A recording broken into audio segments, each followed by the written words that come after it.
Welcome to the JAMODI podcast. We are all surrounded by amazing coaches and leaders.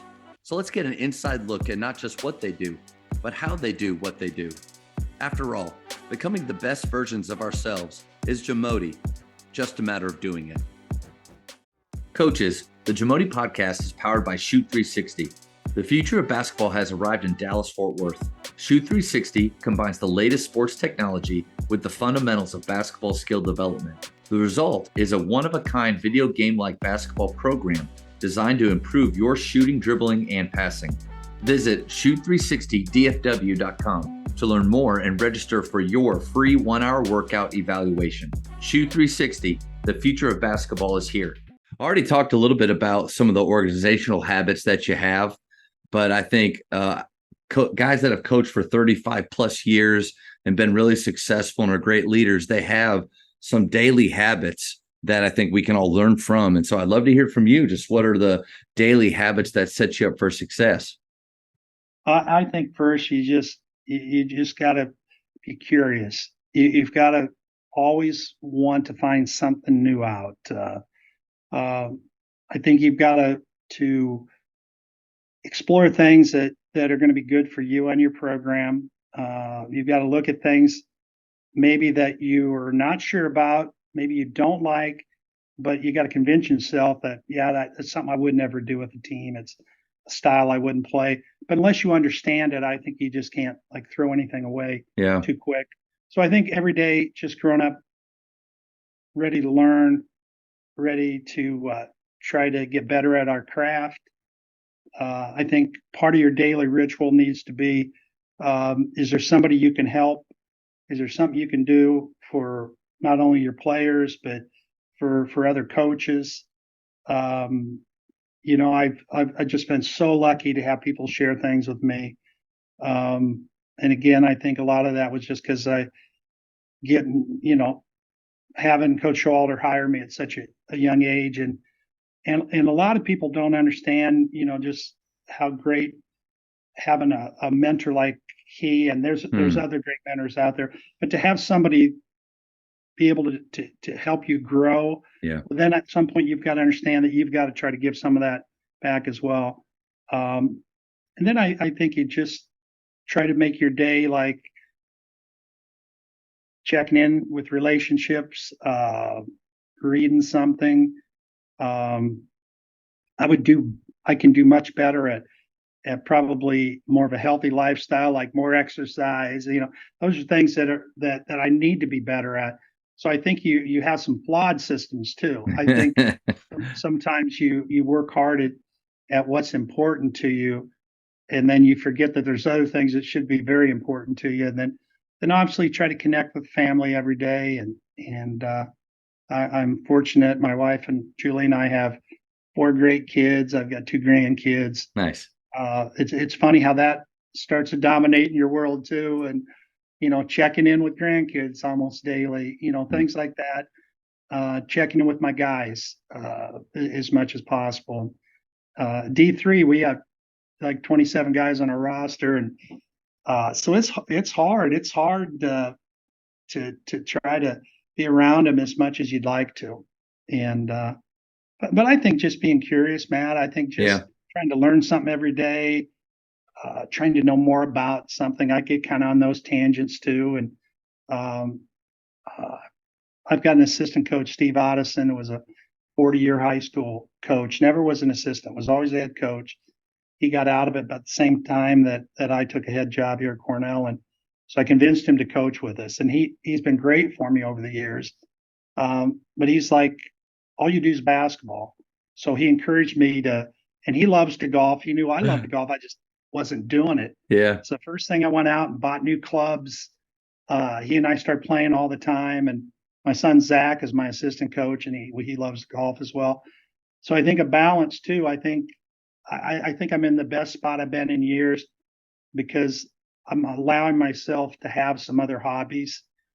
And a lot of times I was so wired to my season that I didn't allow myself to maybe go out and have more fellowship like that with people I like to spend time with.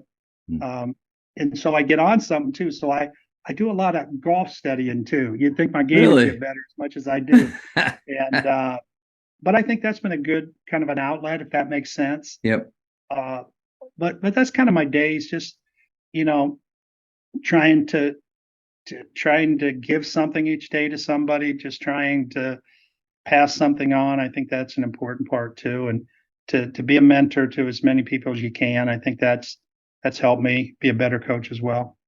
I think a lot of people believe that the coach's life, there's just so much time that we have to do so many things. And all we do is basketball or X's and O's. But you just named a bunch of things, 27 players that you have to that you're responsible for, your assistant coaches, and then your family. And then when you get to your point where those kids and grandkids, I mean, golly, the time just really goes. And so one, keeping that balance is really important. But again, that's why organization is so huge.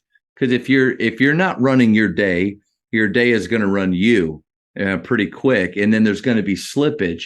Where again, I think I get to maybe hit some of those relationship parts, but I don't set the time aside to be organized and to have these folders and systems like you have. But now I appreciate you sharing that.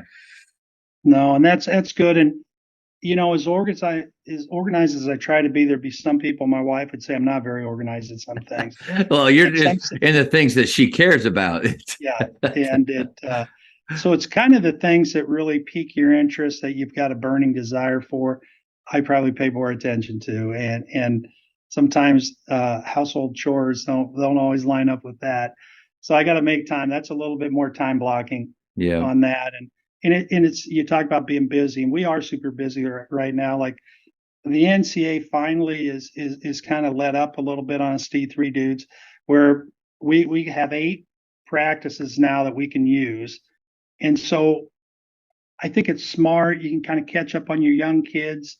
You can let them know they're not living in a college vacuum by themselves. Like whatever they're feeling, missing home, so is the other 5 freshmen on the team or the other 7 freshmen, whatever.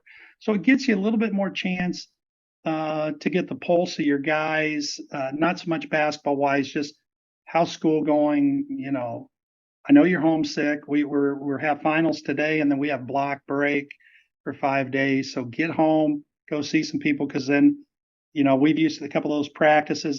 We're finally getting to have our hands on them a little bit earlier, which I think is really good. And not, the basketball part of it, absolutely is important. But I think just seeing them more regularly, more in a schedule, you can tell is something going on or whatever. And I think it just helps transition into their first year of college. And it's no different than when you send your own kids to school.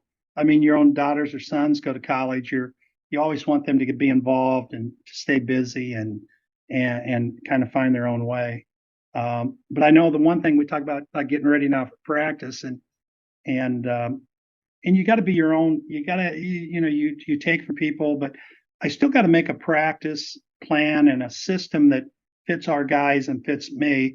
And like a big contrast, I would guess, would be like Coach Showalter always, and that name keeps coming up. That's how important he is to everything I do. But he always had his practices planned for weeks ahead to the minute. Well, there is that's not me. We work on daily practice schedules because I never quite know which direction we need to go. Yep. And if I'm too disciplined, too far out on that, I feel like we just are doing drills to drill. And so I'm a little bit more like day to day, like what do we really need to get better at today, but people can be successful how you plan your practices, because obviously that's 2 contrasting styles there, and he's a Hall of Fame coach and 62-0 for USA basketball, 10 world titles. So it's hard to say he's doing it wrong, and that's not what you're saying. But you're saying that there's, you got to have that self-awareness, know who you are. I do always feel like there's a struggle between discipline and feel on the coaching side. Disciplined with the plan that you have, sticking to those times, but then in the moment, the feel of we need to we need to stay in this area a little bit more, go a little bit deeper. You know what? Hey, we got that. Let's jump out. Let's go to something. Or the feel of, this is what we did yesterday. Today we need to hit that again. I would say I'm personally more on your side, but the problem I go maybe even sometimes too with feel is not being as disciplined or as organized as I need to. The danger with that, in my opinion, is you can waste time. You can talk too much. Yeah. We always, it's kind of a Snow Valley camp culture that we all live in, and those camps are unbelievable. My goal is to work one. I've talked with Coach We got to get you up Showalter, next and summer. yep, We'd love to have you, and we always try to tell, especially the first time clinicians, and we get some great coaches. I mean, we got anybody from NBA guys to former NBA, former college, great high school Hall of Famers to up and coming high school coach. I mean, middle school. We've got such a 1,500 kids, 4 camps. That's about 300 coaches, and just we always try to say teach in sound bites. yeah. Don't talk too much. And Coach Showalter just did his presentation, first part of it in Cleveland, was the 10 mistakes that he thinks high school coaches make, and one of them was like overcoaching. One of them, it was some stuff like that, like don't overcoach, don't talk too much. And he also says the players really don't care how smart you are. I mean, they just want to know that you've thought a system out that's going to work for them. And I think that them knowing that you care for them probably is more impressive to them than how smart you are. And that's good. You don't need to use practice as a sounding board to show how smart you are. I think you've got to be organized with that. No, I think that's just some good advice for sure. No doubt. And part of that coaching in sound bites, or I have on my board coaching tweets, the idea of something small and compact, or what is it called now? Coaching X's? What do we? I'm still a Twitter guy. We're still saying Twitter. Yeah. I cannot change. So I still call it. I'm not going to send an X. I'm going to send a tweet. I'm sending tweets. I'm reading tweets. But part of that too is it not only does it keep us from trying to sound smarter than we really are but repeating information that we've already said. And I've found myself in my longer talks with players, if I really go back and think about, I said the same thing multiple times in a 30 to 40 second little range right there, where all I needed to do was say it once and then trust them to take that information and go play or put it into practice. That idea of coaching in sound bites really helps, I think, me. And I literally just did it, of saying the same thing again. I think I catch myself too. And I think you get all sorts of like if you like basketball immersion will talk a lot about like how to structure your practices and great resources. I think Chris Oliver does a wonderful job. There's other things out there too. I don't want to shortchange. There's other great influencers on practice habits and such. Like do this, do that. But I think at the end of the day, it's still got to be you. Now I think my practices look like me. They look like my personality. They look like what I emphasize, and we don't complicate it. I think our practices are always open, so we try to get as many high school coaches, middle school coaches, whoever. I just ran into a tremendous basketball. Was a girls player in Iowa, one of the best.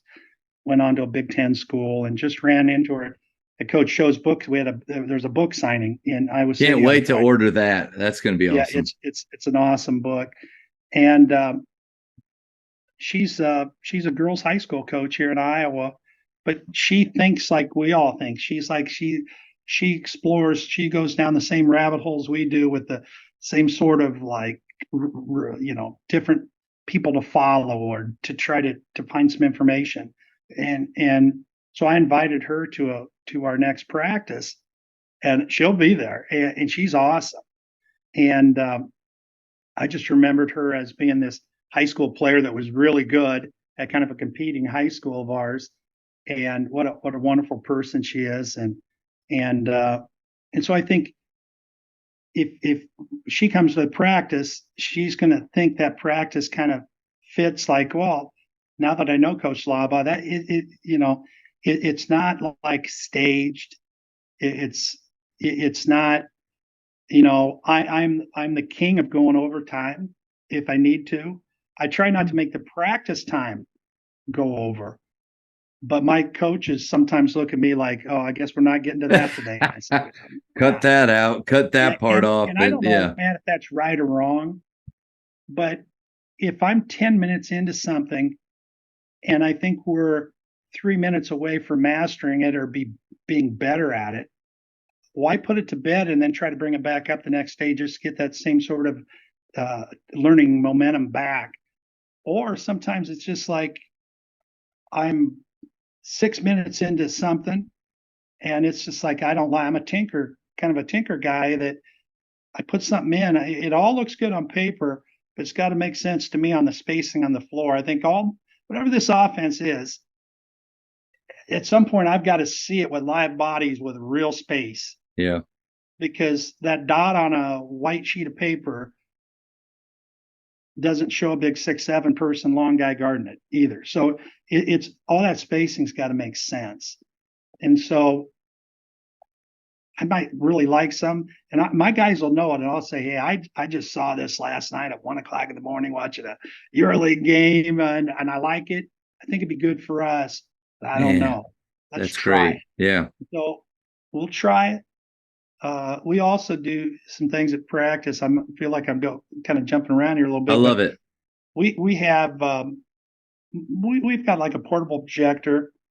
Those aren't very expensive anymore either. We've got we can pull a deal down like whatever to a screen, and we've got those lights you can turn on and off. They don't have to heat up, cool down, which is nice.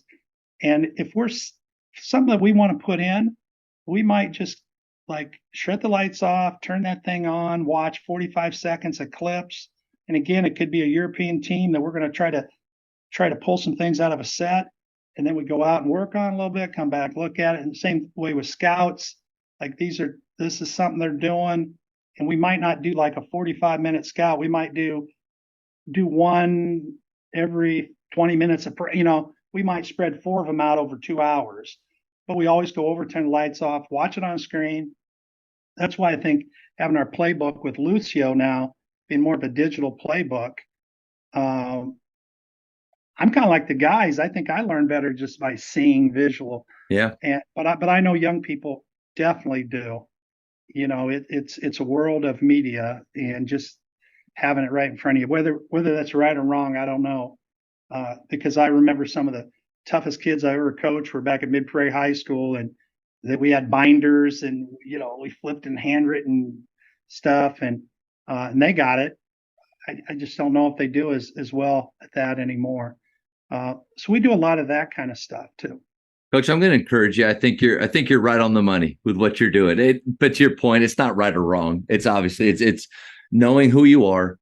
I love the idea of using that technology throughout practice, because different from when I played in the late 90s, early 2000s, it was more hear it and do it. But we know now, especially, there are those 3 types of learners. Some hear it, some do it, but some need to see it.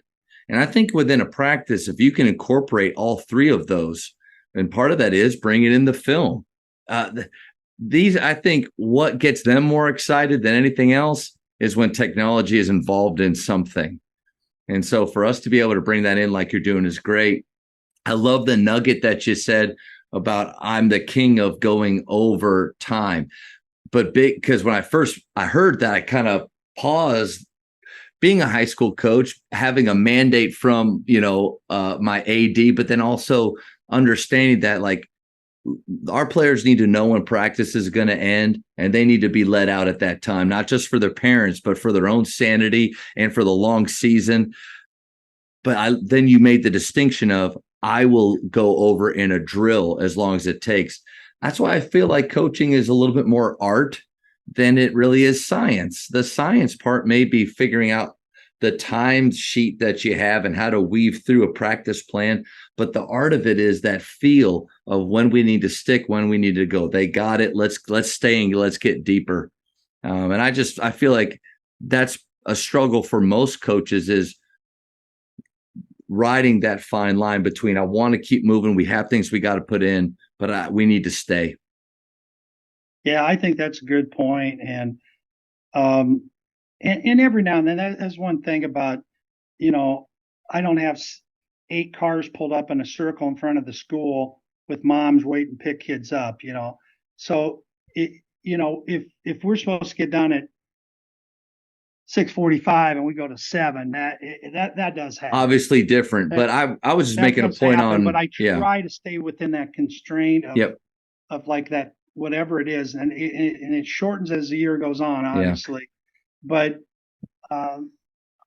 it's, my coaches do poke fun at me that, like, oh, I guess we're not getting to that today. Well, no, we're not. And thank you for checking out today's episode.